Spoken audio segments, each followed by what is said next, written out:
वन्देऽहं श्रीगुरो श्रीयुतपदकमलं श्रीगुरून् वैष्णवांश्च श्रीरूपां साग्रजातं सगणरघुनाथान्वितं तं सजीवं साद्वैतं सावधूतं परिजनसहितं कृष्णचैतन्यदेवं श्रीराधा कृष्णपादान् सगणललिता श्रीविशाखान्वितांश्च अमज्ञानतिमिरन्धस्य ज्ञानाञ्जनशलाकया चक्षुरुन्मीलितं येन तस्मै श्रीगुरवे नमः। नमो विष्णुपादाय गौराङ्गप्रेष्ठरूपिणे श्रीभक्तिविबुधाय वैवधनिते नामिने वाञ्छाकल्पतरुभ्यश्च कृपासिन्धुभ्येव च पतितानां पावनेभ्यो वैष्णवेभ्यो नमो नमः। जय श्री कृष्ण चैतन्य प्रभु नित्यानंद श्री अद्वैत गदाधर शिवासादि गौर भक्त वृंद। हरे कृष्ण कृष्ण कृष्ण हरे हरे हरे राम राम राम हरे हरे। सर्वज्ञ अस्मदीय गुरुदेव श्रीमद् भक्ति विबुध बधान गोस्वामी महाराजेर पादपद्मे दंडवत प्रणाम निवेदन करी কৃপা করুন যাতে আজ আমি হরিকথা শ্রবণ করতে পারি। তৎপশ্চাৎ পরম গুরুদেব এবং গুরু পরম্পরার প্রতি সশ্রদ্ধ দণ্ডবত প্রণাম নিবেদন করি। কৃপা করুন যাতে আজ আমি হরিকথা শ্রবণ করতে পারি। সভায় উপস্থিত সমস্ত বৈষ্ণববৃন্দ বৈষ্ণবীবৃন্দ মাতৃমণ্ডলী পিতৃমণ্ডলী সমস্ত ভক্তবৃন্দের চরণে সশ্রদ্ধ দণ্ডবত প্রণাম নিবেদন করি। কৃপা করুন যাতে আজ আমি হরিকথা শ্রবণ করতে পারি। আজ আমরা শ্রীমদ্ ভগবদ গীতার ১০ম অধ্যায়ের ১০তম শ্লোক শ্রবণ করব। এই শ্লোকে ভগবান শ্রীকৃষ্ণ অর্জুনকে তার বিভূতি সম্পর্কে যে উপদেশ প্রদান করেছেন সেটির সম্পর্কে আজ আমরা শ্রবণ করব। ভগবান শ্রীকৃষ্ণ বলছেন, তেষাং সততযুক্তানাং ভজতাং মাং প্রীতিপূর্বকং দদামি বুদ্ধিযোগং তাং তেন মাপুয়ন্তি তে। অর্থাৎ যারা ভক্তি যোগ দ্বারা প্রীতিপূর্বক আমার ভজনা করে নিত্যযুক্ত, আমি তাদের শুদ্ধ জ্ঞান জনিত বুদ্ধি দান করি, যার দ্বারা তারা আমার কাছে ফিরে আসতে পারেন। অর্থাৎ ভগবান শ্রীকৃষ্ণ এখানে কি বলছেন, অর্থাৎ যারা ভগবান শ্রীকৃষ্ণকে ভক্তিপূর্বক অর্থাৎ ভক্তি সহকারে ভক্তি যোগ দ্বারা প্রীতিপূর্বক ভগবান শ্রীকৃষ্ণের ভজনা করেন এবং নিত্যযুক্ত অর্থাৎ ভগবান শ্রীকৃষ্ণের সেবায় সর্বদাই যুক্ত রয়েছে, সেই সমস্ত ব্যক্তিদেরকে কি করেন, তাদের এই শুদ্ধ ভক্তিজনিত বুদ্ধি যোগ দান করি। অর্থাৎ তারা যাতে ভগবান শ্রীকৃষ্ণের কাছে যাতে ফিরে যেতে পারে সেই সম্পর্কিত বুদ্ধি তাদেরকে প্রদান করেন। তো এখানে এই যে শ্লোকটির সম্পর্কে আমরা কি জানতে পারছি, এই শ্লোকে ভগবান শ্রীকৃষ্ণ যে কি বলেছেন যে বুদ্ধি যোগ সম্পর্কে বিশেষভাবে প্রাধান্য দিয়েছেন। এই বুদ্ধি যোগ কাকে বলা হয়, এই কৃষ্ণ ভাবনাময় যুক্ত কর্ম, অর্থাৎ যেই বুদ্ধির দ্বারা আমরা ভগবান শ্রীকৃষ্ণ সম্পর্কিত কর্ম বিভিন্ন রকম সেবামূলক কর্ম করতে থাকি, সেই সমস্ত যোগকে সেই বুদ্ধি যোগ বলা হয়। আর এই বুদ্ধি যোগ যখনই আমরা কেউ প্রাপ্ত হব, অর্থাৎ এই যে ভগবান শ্রীকৃষ্ণের সেবামূলক কর্মে কৃষ্ণ ভাবনাময় যুক্ত কর্ম যখনই আমরা করতে পারবো, তখন কি হবে, এই জড় জগতের যে বন্ধন রয়েছে সেই জড় জগতের বন্ধন আমরা ছিন্ন করে ভগবান শ্রীকৃষ্ণের যে ধাম সেইখানে আমরা ফিরে যেতে পারবো। আর যে সমস্ত ব্যক্তি এই যে ভগবান শ্রীকৃষ্ণকে জানার জন্য এবং বিভিন্ন প্রকার সেবামূলক কর্মে নিজেকে নিয়োজিত রাখে, সেই হচ্ছে প্রকৃত বুদ্ধিযোগ বা ভক্তি যোগ অবলম্বন করছে। আর যে কোনো যোগ সাধনা, যোগ সাধনা, কর্মযোগ, জ্ঞানযোগ বা ভক্তিযোগ, যোগ সাধনার প্রধান উদ্দেশ্য হচ্ছে ভগবান শ্রীকৃষ্ণের সঙ্গে সম্পর্ক সাধন। আর যে যোগের মাধ্যমে আমরা অতি সহজেই আমরা ভগবান শ্রীকৃষ্ণের সঙ্গে সম্পর্ক স্থাপন করতে পারবো সেটি হচ্ছে ভক্তি যোগ। কারণ এছাড়া ভক্তি যোগ ছাড়াও কর্মযোগ বা জ্ঞান যোগ এই সমস্ত পন্থা রয়েছে। কর্মযোগ বলতে কি বোঝায়? কর্মযোগ বলতে সাধারণত যে বেদেতে বা এই যে বৈদিক সাহিত্যে বিভিন্ন রকমের কর্মকাণ্ডীয় যজ্ঞানুষ্ঠান বলা আছে, সেই সম্পর্কিত কর্ম যখন করা আছে সেইগুলোকে কি বলা হচ্ছে? কর্মকাণ্ডীয় যোগ। আর এই কর্মকাণ্ডীয় যোগ সাধন করার অন্য একটি উদ্দেশ্য হচ্ছে কি, যে কর্ম করা হয় সে কর্মের ফল ভোগ করা, আর সেটি হচ্ছে কর্মযোগের উদ্দেশ্য। আর অন্যদিকে হচ্ছে জ্ঞানযোগ। কি জ্ঞানযোগ? হচ্ছে ভগবান শ্রীকৃষ্ণকে বা ভগবান পরমেশ্বরকে হচ্ছে জানার যে পন্থা, এই যে জানার পন্থাকে বলা হচ্ছে জ্ঞানযোগ। আর ভক্তিযোগ হচ্ছে শুধুমাত্র ভগবান শ্রীকৃষ্ণের জন্য কর্ম করা বা জানা নয়, এমনকি জানার পর হচ্ছে তার ভগবান শ্রীকৃষ্ণের জন্য বিভিন্ন রকমের কর্ম ছাড়াও সর্বদা বিভিন্ন প্রকার সেবায় নিজেকে নিযুক্ত রাখা। আর এটি ভক্তি সহকারে যখনই করা হয় সেটিকে বলা হচ্ছে বুদ্ধিযোগ বা ভক্তিযোগ। আর এই ভক্তিযোগ যোগ বা বুদ্ধিযোগই আমরা যদি অনুশীলন করতে পারি, আমরা অতি সহজেই অল্প চেষ্টাতেই আমরা ভগবান শ্রীকৃষ্ণকে জানতে পারি এবং নিত্য ভগবান শ্রীকৃষ্ণের সেবায় আমরা নিজেকে নিয়োজিত রাখতে পারি। আর এই যে ভগবান শ্রীকৃষ্ণের সেবায় নিজেকে নিয়োজিত রাখার যে পন্থা, ভক্তি পন্থা, এগুলি আমাদেরকে সদ্গুরুর চরণাশ্রয় করে আমাদেরকে করতে হবে এবং ভগবত ভক্ত এবং সদ্গুরুর সঙ্গ আমাদের অবশ্যই গ্রহণ করতে হবে। আর যখনই আমরা এগুলি গ্রহণ করব তখনই আমাদের দিশা সঠিক হবে, অন্যথা আমরা ভুল পথে চালিত হতে পারি। আর এই যে বুদ্ধিযোগ, ভগবান কি বলেছেন? ভগবান শ্রীকৃষ্ণের সেবায় যারা নিজেকে নিয়োজিত রাখে তাদেরকে বুদ্ধি প্রদান করে থাকে। অর্থাৎ যে সমস্ত ব্যক্তি, দেখতে গেলে আমরা পৃথিবীতে আমরা বেশিরভাগ মানুষই হচ্ছে অল্প বুদ্ধি সম্পন্ন, তাই ভগবান শ্রীকৃষ্ণ কি বলছেন? যারা ভক্তি সহকারে ভগবানের সেবায় নিজেকে নিয়োজিত রাখে তাদেরকে বুদ্ধি প্রদান করে। আর এই বুদ্ধি প্রদান করার ফলে কি হয়? তারা ক্রমান্বয়ে ধীরে ধীরে ভক্তি স্তরে ক্রমাগত অগ্রসর হতে থাকে। আর এই অগ্রসর হতে হতে একটা সময় আর ভগবান শ্রীকৃষ্ণের কাছে পৌঁছাতে পারে।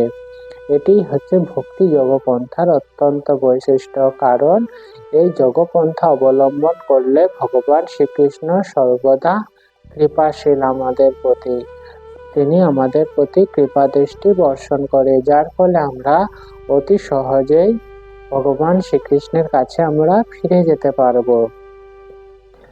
আর অন্যদিকে কর্মযোগ বা জ্ঞানযোগ, এই সমস্ত পন্থা অত্যন্ত দুরূহ, কারণ এই সমস্ত পন্থায় পথভ্রষ্ট হওয়ার সম্ভাবনা অনেক বেশি। কারণ কর্মযোগ পন্থা অবলম্বন করলে আমরা যে সমস্ত সুকর্ম করব তার ফল আমরা ভোগ করতে থাকি, ভোগ করার ফলে আমাদের দিশা পরিবর্তিত হতে পারে। কিন্তু ভক্তি যোগ পন্থা আমরা যদি অবলম্বন করি, ভগবান শ্রীকৃষ্ণ আমাদের প্রতি কৃপাশীল হয়ে অতি সহজেই তার কাছে যে ফিরে যাওয়ার পন্থা সেটি আমাদেরকে সাহায্য করে। আর ভগবান শ্রীকৃষ্ণ এমন বুদ্ধি প্রদান করে, এই যে জড় জগতের বন্ধন, এই বন্ধন থেকে আমরা কিভাবে মুক্তি পেতে পারবো তার সেই সম্পর্কিত বুদ্ধি প্রদান করেন। কারণ এই জড় জগতে যেহেতু আমরা রয়েছি, জড় জগতের সমস্যা প্রচুর, বিভিন্ন সময়ে বিভিন্ন প্রকার সমস্যা আমাদের কাছে এসে উপস্থিত হয়, কিন্তু ভগবান শ্রীকৃষ্ণ যখনই আমাদের বুদ্ধি প্রদান করেন এই জড় জগতের বন্ধন থেকে আমরা কিভাবে মুক্ত হতে পারবো সেই প্রকার যেহেতু আমাদেরকে বুদ্ধি প্রদান করতে থাকেন, তাই আমরা অতি সহজে এই জড় জগতের যে বন্ধন বা মায়ার বন্ধন আমরা অতি সহজেই অতিক্রম করতে পারবো। তাই আমাদের সকলের উচিত ভগবান শ্রীকৃষ্ণের প্রতি সুদৃঢ় বিশ্বাস রাখা এবং ভক্তিযোগ আমাদের অনুশীলন করতেই হবে। আর এই অনুশীলন পন্থার মাধ্যমেই আমরা অবশ্যই ভগবান শ্রীকৃষ্ণের কৃপা দৃষ্টি পাবো। আর যখনই ভগবান শ্রীকৃষ্ণ আমাদের বুদ্ধি প্রদান করবেন এবং কৃপা দৃষ্টি পাবে, তখনই আমাদের এই যে যোগপন্থা, ভক্তি যোগপন্থা, তখনই আমাদের সার্থক। আর যেহেতু যে সমস্ত ভক্ত কি সদ্গুরু চরণ আশ্রয় বিভিন্ন সাধু সঙ্গের মাধ্যমে সর্বদা নিজেকে যুক্ত রাখে এবং কি যদি অল্প বুদ্ধিও যদি থাকে বা জাগতিক দিক থেকে বা পারমার্থিক দিক থেকেও যদি কোনো বুদ্ধির যদি কোনো ঘাটতি থাকে, সেই বিষয়ে ভগবান শ্রীকৃষ্ণ কি বলছেন, তাকে বুদ্ধি অবশ্যই প্রদান করেন। শ্রীকৃষ্ণ অন্তঃস্থল থেকে তাকে যথাযথভাবে নির্দেশ প্রদান করেন, অর্থাৎ হৃদয় ভগবান শ্রীকৃষ্ণ সর্বদা আমাদের অন্তরে অবস্থান করছেন। সেই অন্তরে অবস্থান থেকে ভগবান সর্বদাই তাকে যথাযথ সঠিক নির্দেশ প্রদান করেন। আর এই নির্দেশ প্রদান করার ফলে অতি সহজেই ভগবান শ্রীকৃষ্ণের কাছে ফিরে যান। এরপর প্রশ্ন হতে পারে, ভগবান শ্রীকৃষ্ণ কাহাদের এই যে বুদ্ধি প্রদান করে থাকেন সেটির সম্পর্কে আমাদের প্রশ্ন হতে পারে। এখানে ভগবান শ্রীকৃষ্ণ কি বলছেন, যারা নিত্যযুক্ত অর্থাৎ যারা ঐকান্তিক আগ্রহ থাকলে, অর্থাৎ ভগবান শ্রীকৃষ্ণের কাছে ফিরে যাওয়ার যে ঐকান্তিক আগ্রহ এবং ভগবান শ্রীকৃষ্ণকে সর্বদা সেবা করার যে ঐকান্তিক ইচ্ছা, সেটি থাকলেই ভগবান শ্রীকৃষ্ণ আমাদের কৃপা দৃষ্টি প্রদান করবে। তাই কি বলেছে এখানে, ভক্ত যদি আত্ম উপলব্ধির বিকাশ সাধনে যথার্থ বুদ্ধিমান না হন কিন্তু ভক্তি যোগ সাধনে ঐকান্তিক আগ্রহী হন, অর্থাৎ ঐকান্তিক ভাবে এই ভক্তি যোগ সাধনায় আগ্রহ হলে ভগবান শ্রীকৃষ্ণ তাকে সুযোগ প্রদান করতে থাকেন। আর তার ফলে তিনি ক্রমশ উন্নতি সাধন হয়ে থাকে, অর্থাৎ ধীরে ধীরে ক্রমাগত নিম্ন স্তর থেকে ঊর্ধ্ব স্তরে আমরা পৌঁছাতে পারি, অর্থাৎ আমাদের শুদ্ধতা ভগবান এই যে ভক্তির যে শুদ্ধ ভক্তি স্তর, সেই দিকে আমরা ক্রমশ অগ্রসর হতে পারবো। আর এই যে অগ্রসর হওয়ার একমাত্র ইচ্ছা এই কারণেই যে ভগবান শ্রীকৃষ্ণ প্রতি আমরা শুদ্ধ ভক্তি পালন করতে পারবো। অবশেষে কি হবে, এই দেহ যখন আমরা ত্যাগ করব, অবশেষে আমরা ভগবান শ্রীকৃষ্ণের কাছে ফিরে যাব। তো এখানেই এরপর আমরা শ্রীমদ্ ভগবত গীতার মাহাত্ম্য সম্পর্কে শ্রবণ করব। আজ আমরা 36 ও 37তম মাহাত্ম্য শ্রবণ করব।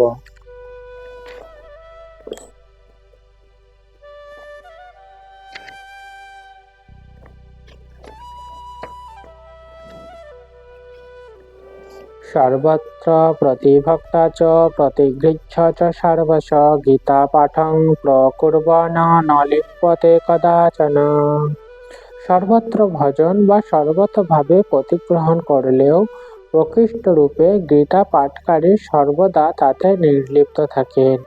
অর্থাৎ কেহ যদি সর্বত্র সমস্ত জায়গায় ভজন অথবা সর্বতভাবে প্রতিগ্রহণ কোনো কিছু গ্রহণ করলেও প্রকৃষ্ট রূপে গীতা পাঠকারী অর্থাৎ যেনারা গীতা পাঠ বা অধ্যয়ন করেন তারা সর্বদা নির্লিপ্ত থাকেন। অর্থাৎ এই যে সর্বস্ত ভজন বা সর্বত্র প্রতিগ্রহণের যে কোনো যদি ত্রুটি বা দোষ থাকে সেগুলি প্রতিকার হয়ে যায়। রত্নাপূর্ণা মহিম সর্বম প্রতিগৃহ্য বিধানতঃ গীতা পাঠেন চৈকেন শুদ্ধ স্ফটিকবৎ সদা। এমনকি অবিধিপূর্বক রত্নাপূর্ণা স্বসাগরা ধারত্রী প্রতিগ্রহকারীও একবার গীতা পাঠে শুদ্ধ স্ফটিকের মতো নির্মল হয়। অর্থাৎ কেউ যদি অবিধিপূর্বক যদি রত্নাপুরা স্বসাগরা ধারত্রী প্রতিগ্রহকারী হয়, অর্থাৎ বিপুল ধন সম্পদ যদি গ্রহণ করে থাকে, একবার গীতা পাঠে শুদ্ধ স্ফটিকের মতো নির্মল হয়। অর্থাৎ তার যে বিভিন্ন অবিধিপূর্বক কর্ম করার যে প্রবণতা সেগুলি নষ্ট হয়ে যায় এবং যে সমস্ত অবিধিপূর্বক সম্পত্তি যেগুলি লাভ করেছে সেগুলিকে ভগবান শ্রীকৃষ্ণের সেবায় নিজেকে সেগুলি নিয়োজিত করে। তার ফলে কি হয়, তার চারিত্রিক গীতা পাঠের ফলে তার চারিত্রিক যে বৈশিষ্ট্য সেগুলি যে কুবৈশিষ্ট্য যেগুলি থাকে সেগুলি সংশোধন হয়ে যায় গীতা পাঠের ফলে এবং যে সম্পদ যেগুলি অর্জন করেছে সেগুলি শুভ কাজে লাগানোর ফলে তার কুফল তাকে আর ভোগ করতে হয় না।